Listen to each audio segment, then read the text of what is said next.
Price the lord friends. Jonah தீர்க்கதரிசியின் புத்தகத்துல 3வது அதிகாரம் இன்னைக்கு பார்க்க போறோம்.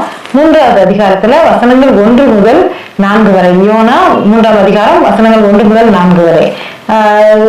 நமக்கு தெரியும், யோனா தீர்க்கதரிசி கர்த்தரின் சமூகத்தை விட்டு கிளம்பி போனான், தர்ஷீஸ் போனான்.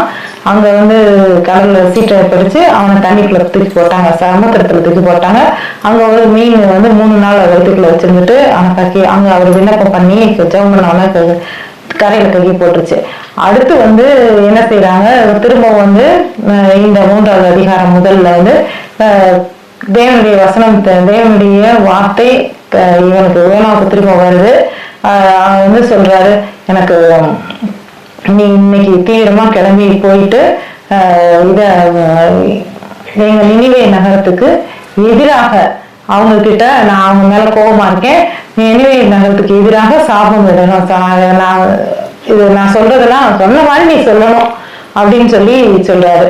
சொன்ன உடனே அவன் சரின்னு கிளம்புறான். அந்த நகரமே ஒரு பெரிய நகரமா.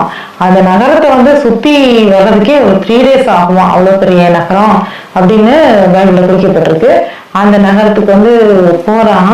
போயிட்டு அந்த நகரத்துக்கு எதிராக மக்கள்கிட்ட யோனா தீர்க்கதரிசி சொல்றாரு, இன்னும் கரெக்டா 40 நாள் தான், 40 நாளைக்கு அப்புறம் கர்த்தருடைய இது கோபம் தீட்டம் அதிகமாயிடுச்சு, நீங்க பண்ண பாவம் அதிகமாயிடுச்சு, அவருக்கு ரொம்ப மன வருத்தம்.